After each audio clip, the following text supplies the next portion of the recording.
ඉතින් මචන්ලා කොහමද? අද වීඩියෝ එකේ ඔයගලන්ට අරන් ඇවිල්ලා තියෙන ලක්ෂරි ෆියුල් එෆිෂන්ට් වාහනයක් the E220D.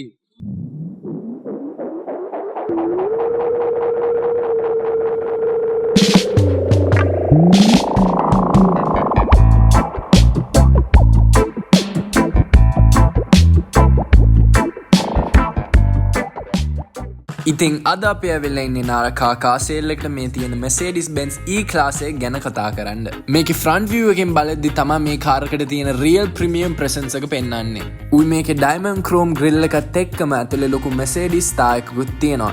ඒක නිසා මේකට හරි classy executive look එකක් දෙනවා. මේක headlights ටික full LED setup එකකට දාලා තියෙන්නේ. මේකේ multi beam style projector lights තියෙන්නේ. night එකේදී visibility එක හරි strong. මේකේ automatic high beam assist උත් තියෙනවා.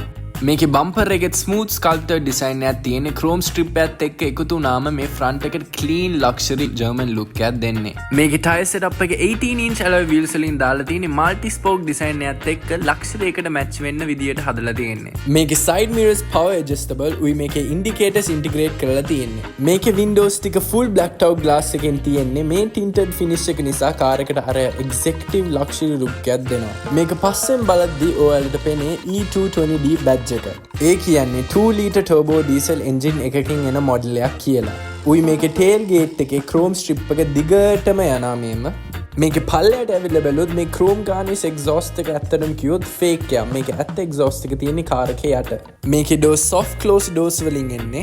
මේකේ interior එක ගැන කතා කරන්න ගියොත් ඕගලන්ට පේන ඇති හරි luxury sporty vibe එකකට හදලා තියෙන්නේ. dashboard එක full soft touch material වලින් හදලා තියෙන්නේ. wood trim උයි brush aluminium finish එකත් එක්ක luxury premium ගතියක් පෙන්නනවා. මේකේ interior space එක ගැන කතා කරන්න ගියොත් ඕගලන්ට පේන ඇති ගොඩාක් spacious කියලා. ගොඩාක් leg room තියෙනවා මේකේ. මේකේ seats power adjustable ඕගලන්ට seats ටික හරි ලේසියෙන් adjust කරන්න පුළුවන් මේ buttons වලින් ඔබලා. මේකට dual 12.3 inch touch screen එකකුයි. මේකේ AC vents ටික හරි ලස්සනට design කරලා තියෙනවා. Pagani එකේ AC vent vibe එකක් තියෙන්නේ. මෙතන ඕගලන්ට ඕන function වලට buttons මෙතන Benz clock එකකුත් තියෙනවා. මේක මෙතනින් එබුවොත් පොඩි storage unit එකක් තියෙනවා. power port එකකුත් එක්ක මෙතන cup holder දෙකකුත් තියෙනවා. උයි තව මෙතනත් තව control unit එකක් තියෙනවා. මේකේ downside එකකට තියෙන මේ black shiny trim එක හරි ලේසියෙන් scratch වෙන්න පුළුවන්. උයි dust එක හොඳට පේන්න පුළුවන්. මේක මෙතනින් ඔබලා decent amount of storage space එකක් තියෙනවා. මේක ඇතුලේ SD card slot එකයි power ports දෙකකුත් තියෙනවා. මේකේ හොඳ hand resting space එකක් තියෙනවා. very comfortable.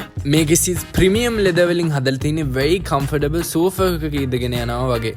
මේක ස්ටීරින් වීල් එක මල්ටි ෆන්ක්ෂනල් ස්ටීරින් වීල් එකක් තියෙන්නේ. මේක ස්ටීරින් වීල් එක ටච් පැඩ්ස් උත් තියෙනවා. හරි ලේසියෙන් ඔපරේට් කරන්න පුළුවන්. මේකේ ඉන්ස්ට්‍රුමන්ට් ක්ලස්ටර් එක fully digitally තමයි දාලා තියෙන්නේ. මේකේ decent amount of cubby space එකකුත් තියෙනවා. මේක මෙතනින් ඔබලා ඕගලන්ගේ sunglasses උත් store කරන්න unit එකක් තියෙනවා. මේකට sunroof එකකුත් එක්ක එන්නේ. ඕනම වෙලාවක හරි ලේසියෙන් ඇරලා වහන්න පුළුවන්. මේකේ rear seat උත් ගොඩාක් spacious ඕගලන්ට පේනවා ඇති. ඕන තරම් leg room තියෙනවා. හරි comfortably ඉඳගෙන යන්න පුළුවන්. මේකේ පිටිපස්සෙත් AC vent දෙයක් තියෙනවා. මේකේ යට තව power port එකකුත් තියෙනවා. මේකේ පිටිපස්ස seat එකට හරි ලේසියෙන් baby seat එකකුත් high කරගන්න පුළුවන්. මේකට rear seat pocket උත් තියෙනවා. මේකට හොඳ boot space එකක් තියෙනවා. ලොකු luggages දෙයක් විතර fit කරන්න පුළුවන්. මෙතන hook එකකුත් තියෙනවා. මේකේ rear seats උත් fold කරන්න පුළුවන්. long luggages fit කරන්න තියෙනවා නම්. මේකට automatic tailgate එකකුත් තියෙනවා. එහෙනම් මේ වාහනේ ගැන එච්චරයි කතා කරන්න තියෙන්නේ. ඕගලන්ට මේ වගේ වාහනයක් පදින්න ඕනේ නම් නාරකා සේල් එකට ගිහලා contact කරන්න. මම description එකේ link එකක් දාන්නම්. එහෙනම් මේ වීඩියෝ එකට like එකක් දාලා මගේ channel එකට subscribe කරලා ඕගලන්ට තියෙන opinions comment කරලා යන්න. Thank you.